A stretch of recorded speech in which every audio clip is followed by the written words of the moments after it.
Bonjour, alors aujourd'hui nous allons rencontrer les producteurs locaux de chez Leclerc Saint-Brice avec lesquels je fais plein de vidéos depuis une paire d'années. Alors vous êtes prêts? On y va? Intro!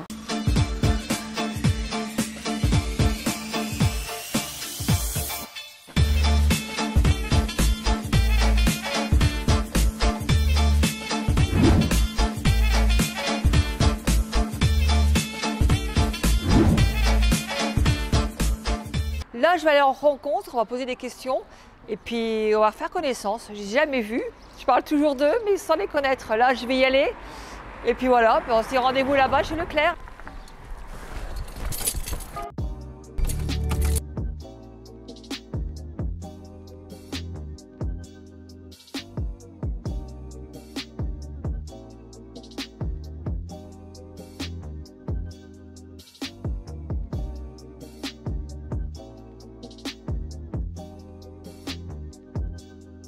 Donc je présente Anne-Charlotte Clabot, je suis la sœur du propriétaire de la brasserie Ardouenne, Charles-Antoine, qui a repris la brasserie il y a quelques années. Après avoir fait un diplôme d'ingénieur en microbiologie, la fermentation des levures, c'est tout à fait dans son thème, c'est dans sa passion, la microbiologie, c'est tout un savoir. C'est une brasserie très artisanale et familiale. et vous êtes combien dans la boîte? On est 8. Oh, bah, une bonne petite entreprise quand même, je trouve. Eh ben, on commence à bien grandir, on fait beaucoup d'efforts pour, et c'est beaucoup de travail, et c'est très intense. Ok. Alors je vois, vous avez quand même pas mal de variétés au niveau de la bière. Oui, c'est Vous en vrai. avez combien? Alors, on n'a pas tout actuellement, mais on a à peu près 8 gammes au total à l'année. Donc vas-y, présente-nous un peu toutes tes bières. Bien sûr, avec plaisir. Donc premièrement, nous avons l'IPA qui est Indian Pale Ale. Ça va être une blonde un petit peu plus amère qu'une blonde traditionnelle, comme vous pouvez avoir ici. Donc c'est notre blonde, médaillée d'or au World Beer Awards à Londres. Très douce, très classique. Nous avons notre cerise qui est faite avec... On passera à la dégustation juste après. Faite avec du vrai jus de cerise de notre région. Elle est très douce, elle a la particularité d'être beaucoup moins sucrée que les cerises ou les fruités habituels. Nous avons notre blanche qui va être une bière très légère à 4,5 degrés et avec une légère touche de citron. Pas de mauvais tout ça. Nous avons la APA, donc on a décidé de faire un petit jeu de mots Arden Pale Ale pour reprendre la IPA. Donc ça va être une triple IPA très houblonnée, très puissante en amertume qui plaît énormément. Avec petite référence à Wanik, évidemment, que je pense vous connaissez tous dans notre région. Nous avons également la fameuse Obscure, qui est l'un de nos incontournables chez Ardouenne. Ça va être notre blonde triple, donc pareil, très maltée, très houblonnée, très puissante et très forte en caractère. Comme les blondes. Exactement. Nous avons également l'ambré qui se situe par ici. Merci, assistante. L'assistante à côté, hein, elle se cache, mais elle est L'ambré qui va être une bière un petit peu caramélisée, très douce, suffisamment sucrée pour les bouches un petit peu plus capricieuses. En tout cas, les bouteilles, elles sont clean. Oui, on aime beaucoup nos étiquettes, hein. Elles ont beaucoup de charisme, je trouve. Elles sont très colorées, c'est très beau. On passe à la dégustation? Bah écoute, avec plaisir. Hein. Oui, c'est parti. Qu'est-ce que vous voulez déguster? Ah bah moi, la cerise. Ah, la cerise, évidemment. En tout Et cas, voilà, Francine. elle a une belle couleur, merci bien, elle a une belle couleur de cerise. Hein. Regardez-moi ça. Hein? Alors, je la déguste? Allez, c'est parti.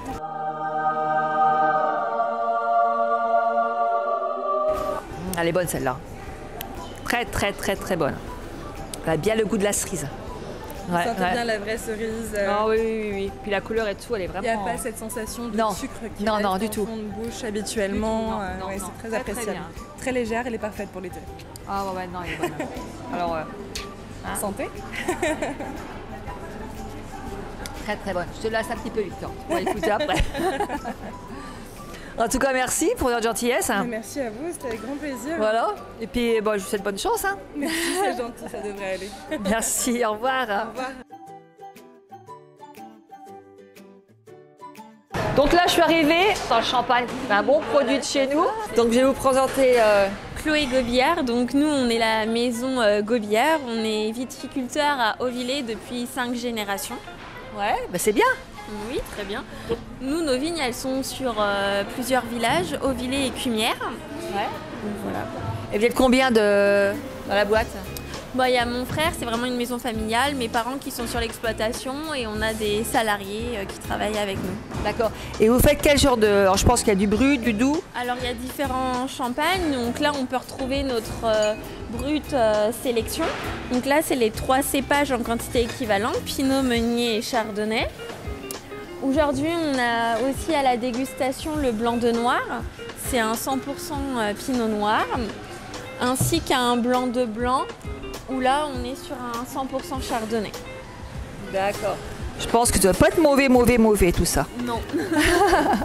Donc ça s'accompagne bien avec ce que je vais vous présenter derrière, parce qu'il faut aussi des gâteaux faussiers derrière. Oui, voilà, c'est ça. Bah, après, voilà, l'authentique est assez fruité.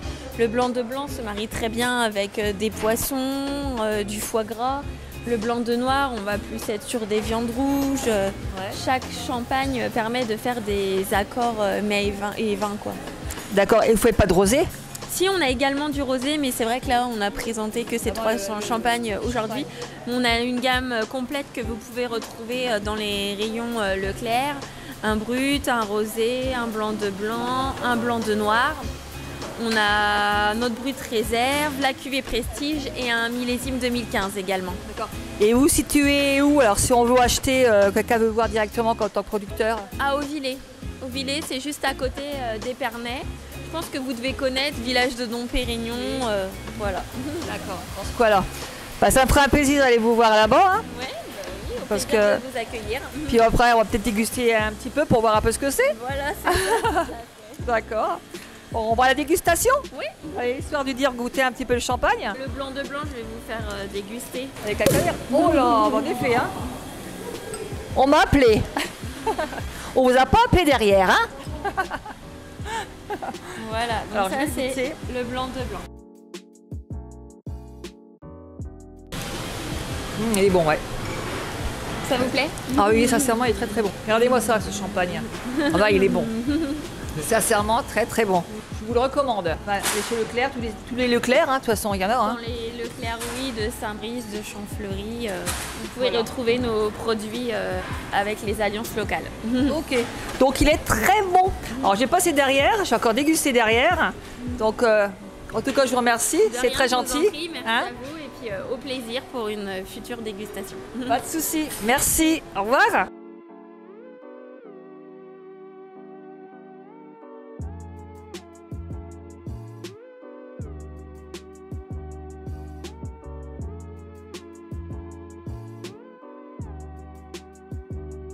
Donc là, j'en passe au deuxième champagne. On va continuer hein, sur notre lancée, avant compagnie de allez-y.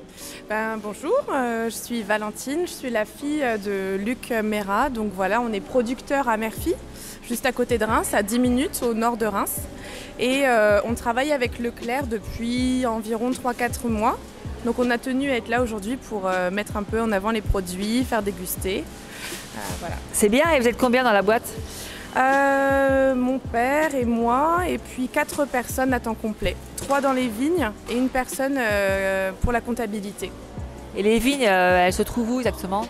Alors plutôt sur le massif de Saint-Thierry, donc les villages Saint-Thierry, Merphy, Chenay, Trigny.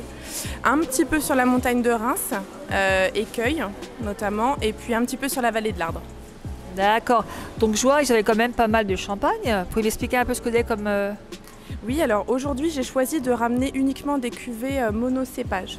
Donc 100% chardonnay, 100% meunier, 100% pinot noir. Je voulais vraiment faire découvrir ces cépages sur nos terroirs.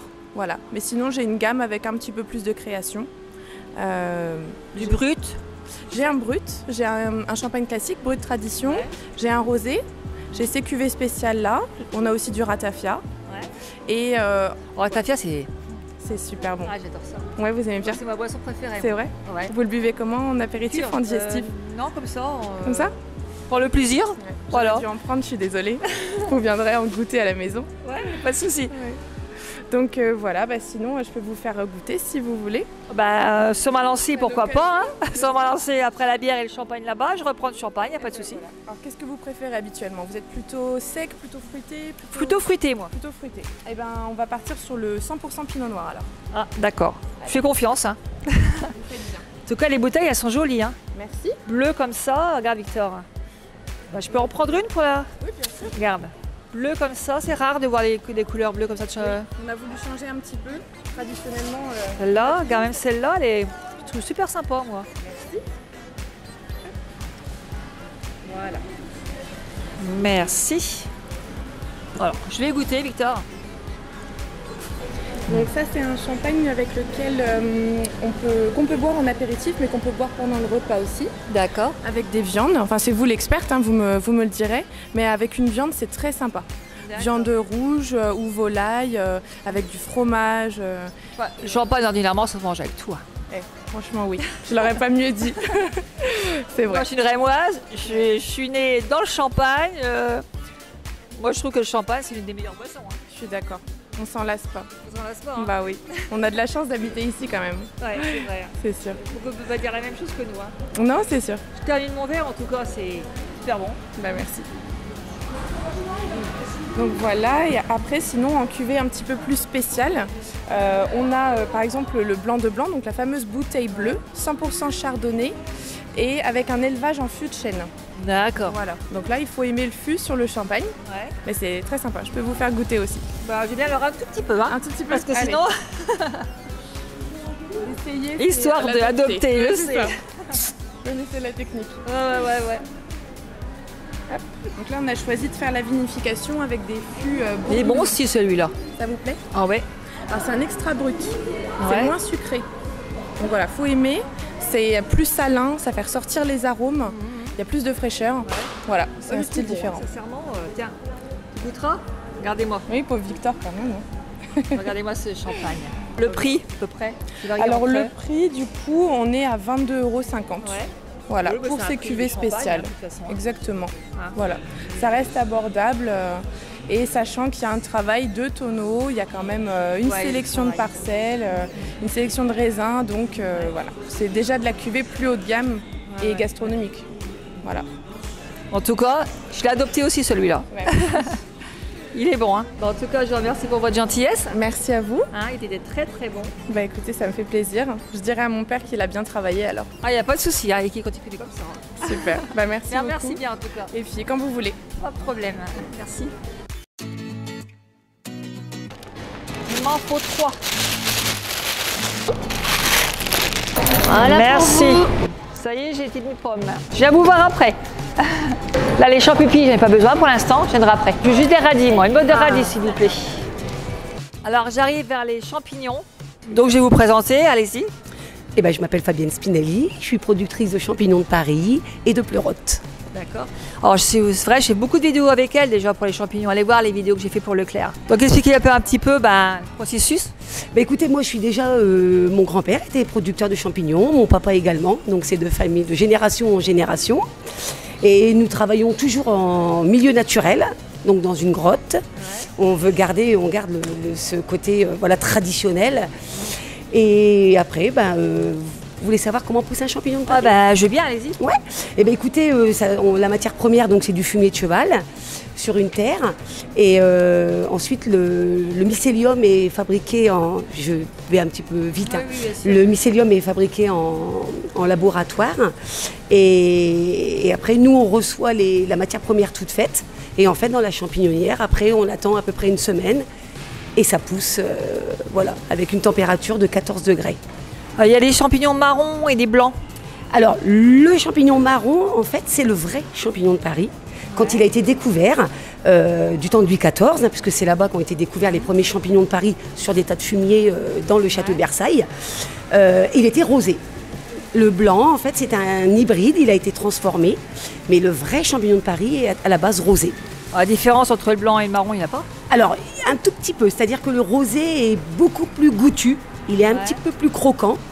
Et voilà, moi je le conseille beaucoup pour les viandes à la cuisson, parce qu'il a vraiment... Moi, ceux-là, je les mange crus. Ah oui, voilà. Il est un petit peu moins fort, le champignon blanc. C'est pour ça, voilà, moi je le conseille plus en salade, et cuit aussi, bien sûr. Mais c'est vrai que par contre, le champignon rosé est beaucoup plus goûtu. Si vraiment on aime le champignon de Paris, le rosé... C'est ce qu'il faut prendre alors. Moi, je travaille avec beaucoup de grands restaurants et ils me prennent beaucoup de rosé, justement, parce qu'il est plus goûtu. Ok. Il faudra que je les goûte, hein, parce que c'est vrai que le marron, je ne connais pas trop. Je connais bien le blanc, je les mange comme ça. Il y a une légère différence quand même, on sent bien quand même la différence. D'accord. Et vous êtes une boîte de combien? On n'est pas beaucoup. Moi, je suis regroupée avec mon cousin, en fait. Et moi, on est 3 salariés. D'accord. Et dans quel secteur? Alors, à côté de Soissons. Ouais, la champignière est à Villers-Cotterêts. D'accord, ok. Bah, écoutez, je vous souhaite bon courage. Merci beaucoup. Merci, et puis, pour des vidéos, parce que j'ai beaucoup de vidéos pour vous. Ouais, cool. On se verra dans les vidéos. Voilà, je vous remercie de votre gentillesse. Merci. Au revoir. Au revoir.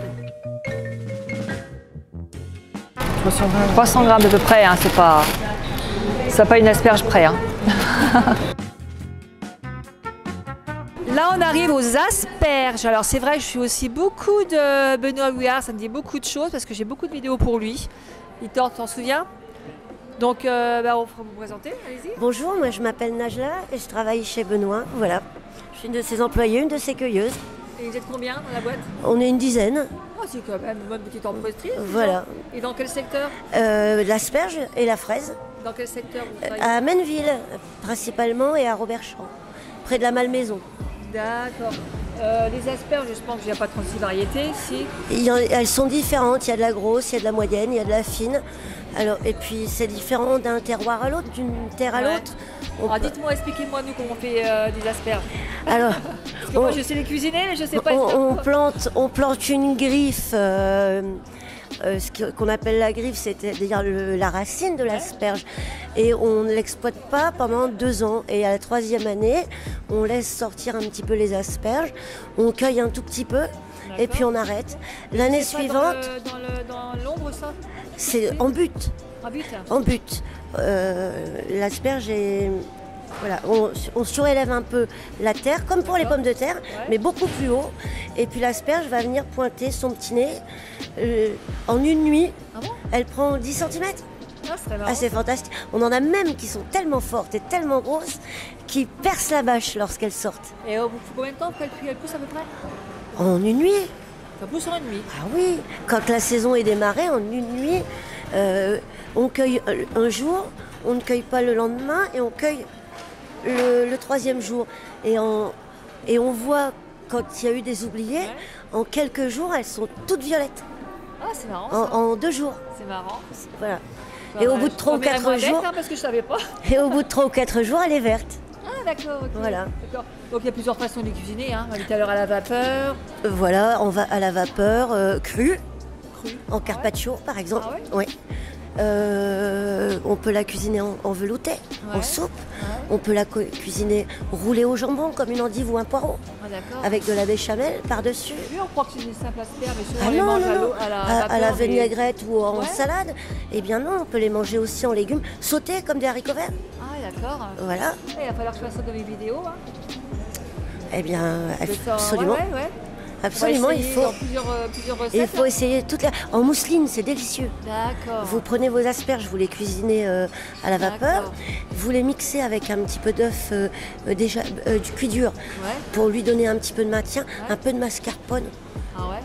Et voilà. Vous avez de l'eau à la bouche déjà. Ah oui. avec des lardons également. Ah ouais, d'accord. Mélange fumé, c'est super.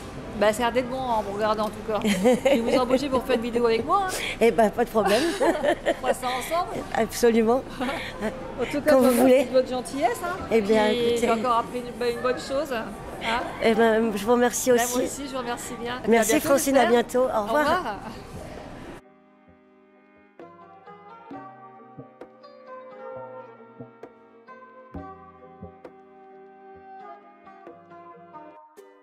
Après la bière, on passe aux pommes. Donc là, je vous présente Colette, voilà, de la production de chez Monsieur Hervé. Allez voir les vidéos, j'ai plein de vidéos aussi avec eux sur mon site. Nous sommes une production entre Château-Thierry et Ferrand-Tardenois, donc voilà, très, très locale. Et puis nous sommes une production de 10 salariés après, 9 ou 10 salariés. Alors pommes, poires, avec... Pas de Scooby-Doo ? Non, pas de Scooby-Doo, pas comme avec Sacha Distel. Alors en pommes, on a à peu près une quinzaine de variétés. En poires, on en a 4.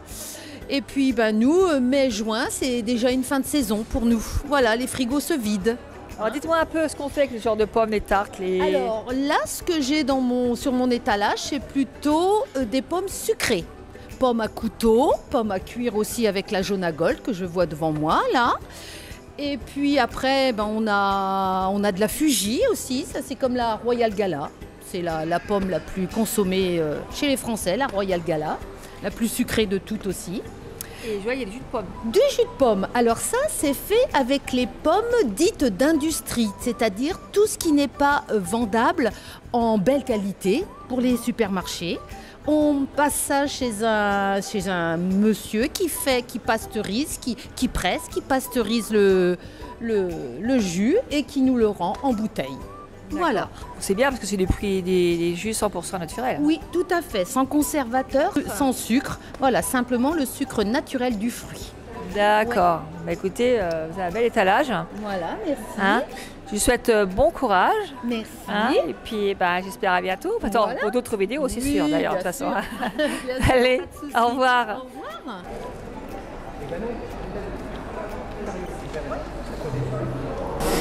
Je vais prendre un petit panier pour offrir, parce que je trouve ça sympa. Regardez-moi ça.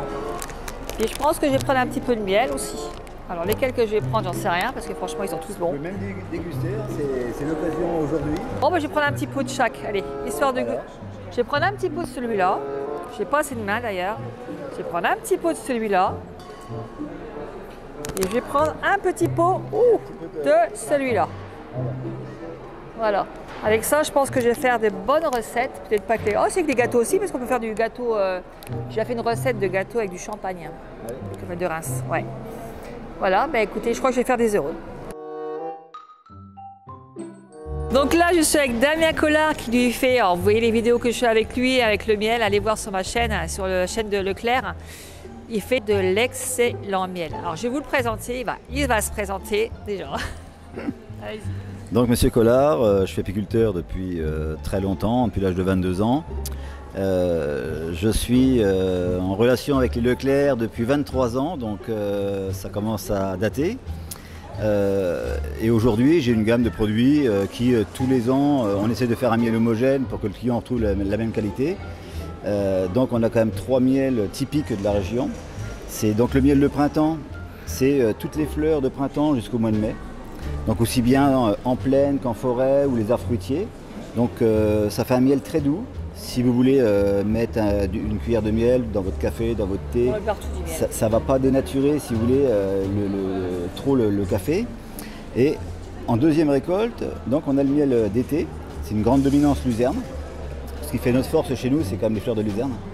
Parce que ça dure 2 mois. Et l'avantage de la fleur de luzerne, c'est que même l'abeille qui pompe le nectar, la fleur de luzerne refait du nectar derrière. Donc quand ça marche bien, les conditions sont idéales, ça peut aller très vite à faire du miel de luzerne. Une question, pourquoi il y a du blanc, du marron et la couleur, c'est... En fin de compte, si vous voulez, toutes les fleurs de printemps, tous les ans le miel il est clair. D'accord. Donc on peut prendre toutes les fleurs mélangées, on retrouvera toujours un miel. Il y a du marron alors, ça c'est le miel d'été, donc c'est une dominance luzerne. Normalement il devrait être aussi plus clair. Mais après, pendant cette période-là, vous avez un peu de fleurs qui traînent en forêt, vous pouvez avoir un petit peu de tournesol, et donc c'est ce qui lui donne sa couleur. D'accord. Mais c'est une grosse dominance luzerne. Par contre, le miel liquide, c'est le miel qui est au stade naturel, sauf que pour avoir du miel liquide, je suis obligé de le passer au bain-marie, à basse température, pour qu'il reprenne son état naturel. Et donc c'est le miel de l'été, mais dedans j'ai des ruches en forêt, et je rajoute 30% de fleurs de forêt, châtaignier, non, vraiment la forêt pure, ce qui va augmenter un petit peu le goût pour avoir un goût beaucoup plus fort, mais pas trop fort si on vendait par exemple que du miel de forêt. Parce que le châtaignier, c'est quand même très puissant. Et avec 30%, ça reste très goûteux, mais pas trop pour, voilà, pour l'ensemble des clients. Il ne faut pas que ce soit trop fort. Ouais. Voilà. C'est bien parce que le miel, c'est super bon. Donc l'année dernière, on a passé une année compliquée. Cette année, ça a l'air d'être bien parti. Donc voilà, après, c'est la nature. Ah, oui, bien sûr. Et sachant qu'une abeille, ça peut aller jusqu'au moins minimum 3 km, voire 4 km de rayon. Ouais, donc c'est pour ça que même s'il n'y a pas de fleurs tout près, elles peuvent, en conditions idéales, aller chercher des fleurs ou beaucoup plus loin. D'accord. C'est pour ça que le miel bio, ça n'existe pas. Il y a possibilité de déguster juste un petit peu pour voir un peu la différence de miel? Bien sûr. Là, c'est vous qui allez me donner votre avis. Alors, on va goûter le blanc. Donc le printemps, c'est le plus doux. Super bon. Hein. Donc ça reste un miel facile à tartiner. Ah, ouais. Ça, c'est le miel d'été à dominance un petit peu plus dur. Oui, alors après, c'est pas facile d'avoir un miel homogène parce que il suffit qu'il y ait une fleur en plus, le miel peut être plus dur, un peu plus granuleux. Et donc, il faut faire des assemblages il faut toujours ensemencer le miel. D'accord. Ça s'appelle comme ça, avec du miel crémeux si vous voulez, pour arriver à avoir une texture comme ça. D'accord. Et le miel toute fleur avec une dominance, avec 30% de forêt dedans. Donc c'est un peu plus goûteux, vous mettez ça dans un yaourt à manger comme ça ou pour faire un travers de porc. Donc là il faut le lever et après il faut tourner. Mais c'est complètement différent parce que déjà il n'a pas la même ils sont tous bons, hein. texture. Voilà. Différents mais tous bons. Voilà, ouais. Mais tous les miels en général, bon, le plus compliqué c'est d'arriver à faire un miel homogène sur l'année. Voilà. Mais ça après c'est une question d'habitude. Ouais. Écoutez, je vous remercie bien. En tout cas, on a vu tout ce que vous faisiez. T'aurais dit très très bon, hein, vous pouvez les voir. Hein. On mettra le lien en dessous, hein, tous les liens. Voilà. Là, je vous remercie bien. Et à bientôt. Merci, au revoir. Donc là, on a du ratafia, c'est ma boisson préférée avec Didier Barbe. Bonjour. Expliquez-moi un petit peu, expliquez-moi un petit peu vos produits. Alors nous, on est artisan distillateur, c'est une petite production, on existe depuis un quart de siècle, donc j'ai pris de la bouteille. Ouais, on dit qu'on comprend de la bouteille, c'est meilleur. Voilà, hein. On fait du ratafia, mais du traditionnel, comme le faisaient mes grands-parents, c'est-à-dire pas de sucre, pas de caramel, pas de décoloration et une seule vendange. Par contre, notre secret, c'est le vieillissement, on va le faire vieillir au minimum 2 années. Et là, il va développer ses arômes, et vous aurez un produit vraiment de qualité. Je vois que vous avez d'autres produits? Oui, alors on est artisan distillateur, donc on va faire du ratafia bien évidemment, on est en Champagne, on fait de la fine, on fait du marc, mais on fait des choses, moi j'aime bien faire de l'atypique, et on fait aussi du whisky. Ah d'accord. Un whisky donc, qui est fait avec du malt qui vient de l'Aube, de la maison Soufflet. Ok. Et vous êtes à combien de kilomètres d'ici et combien d'employés? Alors on est à 140 km parce qu'on est à côté de Troyes, et on a 2 salariés. D'accord. Donc c'est vraiment une TPE. Oui, bah, c'est bien. Hein. C'est bien. Pas trop nombreux, c'est bien aussi. Voilà. Le principal, c'est d'être efficace. Voilà, c'est ça. Alors moi, j'aimerais bien goûter, si ça ne te dérange pas, je te tutoie, oui, bien sûr, un petit peu de ratafia. Avec plaisir. C'est ma boisson préférée. Alors, je vais voir un peu ce que ça donne. Un petit chouïa. J'ai fait le champagne, j'ai fait la bière. Donc c'est là... un dur métier. Oh là, je dis même pas. Alors regardez-moi cette couleur déjà. Alors naturel. Hein. Naturel, regardez. Naturel. Notre ratafia n'est jamais le même. D'une année à une autre, il sera toujours bon parce que c'est comme un vin. C'est à nous de faire en sorte qu'il soit bon, mais différent. On ne veut pas faire un produit linéaire. Et ça se boit avec quoi, ratafia? Alors le ratafia, ça se boit à l'apéritif bien frais. Mais ce que l'on peut faire, et les gens n'y pensent pas, c'est cuisiner. Et oui, tout ce qui est viande blanche, caille au raisin, volaille avec des champignons, on met du ratafia. Et nous, on fait la champartiflette. C'est-à-dire que la tartiflette, et bon, au lieu de mettre du vin blanc, on met du ratafia. C'est un bon conseil pour mes vidéos prochaines. Donc là, je vais déjà goûter les ratafia. Oh, il est bon. Ah ouais. Très très bon. Victor, tu veux goûter? Après. Ah bah, il reste plus en avoir aussi. Non, mais j'en ai je vais goûter le deuxième qui a 5 ans d'âge. Oh, elle est fruitée. Alors 5 ans, c'est ce qu'on marque sur le carton. En réalité, ça c'est une vendange de 2015. Donc nous, quand on met 5 ans, c'est 5 ans minimum. Et on met affiné et non pas vieilli en fût de chêne. Parce que tout simplement, moi je travaille avec la tonnellerie de Champagne à Courroy, donc qui n'est pas très loin de Reims. Et on a des fûts qui sont quand même récents. Donc ce ratafia, on va le faire vieillir entre 12 et 18 mois en fût de chêne. Il faut que ça donne une complexité aromatique, mais il ne faut pas que ça l'emporte. Et on veut vraiment avoir quelque chose de très complexe. Plus fruité que celui-là. Ah bah c'est autre chose. Voilà. Ouais. Je suis Hein? pas une grande connaisseuse, mais je vois quand même la différence. Et alors ce ratafia, si vous voulez, autant le premier, c'est vraiment un ratafia d'apéritif, on va dire, Ouais, qui se cuisine. Autant celui-ci, on va prendre plutôt avec du foie gras. d'accord. Et vous allez pouvoir l'utiliser comme vin de dessert. C'est-à-dire avec un dessert au chocolat, vous verrez ça va très très bien. Ou alors, un petit peu plus exceptionnel mais vraiment à tester, avec un fromage fort. Vous verrez, c'est bluffant. Mais en tout cas, même sans fromage, il est buvable. Allez-y goûter, hein. C'est très très bon. Hein. Bah, écoutez, je vous remercie bien en tout cas. Hein, et puis j'y penserai. Plaisir, hein.